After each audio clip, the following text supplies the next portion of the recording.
All right, well, our next topic is a heavy one, but an important one.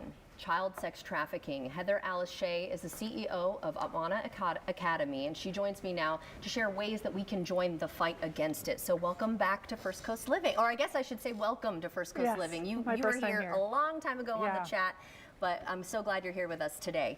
So there's a lot of information, of course, online about this topic, and not all of it is accurate. So first, give us a proper idea or definition of what child trafficking is. Yeah, I think the best way to approach the subject is to keep the definition really simple because, like you said, there's so much information out there and not all of it is accurate. So trafficking children basically is when you approach a child with the intention, you groom the child with the intention of using force, fraud, or coercion, and this is a strong word I'm going to use, but with the intention of really enslaving the child so that the individual, the perpetrator, can commercially gain from that experience. Right. So that is what it is in essence. It's using the force, the fraud, and the coercion to commercially benefit from the enslavement of that child. And so what inspired you to speak out about this? Well, you know, really I'm just a member of this community. I'm a mom, and like so many of us, I saw the movie The Sound of Freedom. I thought to myself, this is a real problem, it's not going away, and I want to get educated. I really want to begin to see what is happening today with respect to modern slavery. And the word trafficking can be a little confusing. Really, it's modern day slavery. That's what it is. So I went and saw The Sound of Freedom. I walked out of that movie, I cried for 2 days, and then I just realized I've had it. There's got to be other people like me in this community that want to step up and do something. And so I went to Operation Underground Railroad's website. I found a Facebook group, I did a post, and within 24 hours, I found two ladies, Anita Herm and Dar Christensen, right here in the First Coast area.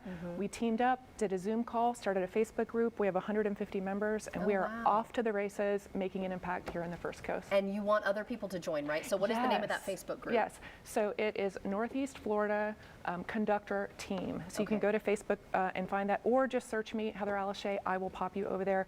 We have our first community event at the Seawalk Pavilion on Sunday. We've got a pop-up tent there. So wonderful. Yeah. So what are some signs that parents or guardians can look out for in terms of, you know, if somebody's reaching out to their child, grooming potential, that kind of thing? So here's a big one, and this is a myth with respect to trafficking. We tend to think that this is happening to somebody else's kid.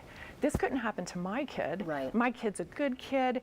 Trafficking is something that happens over there. It's something that doesn't happen in the United States. Absolutely nothing could be further from the truth.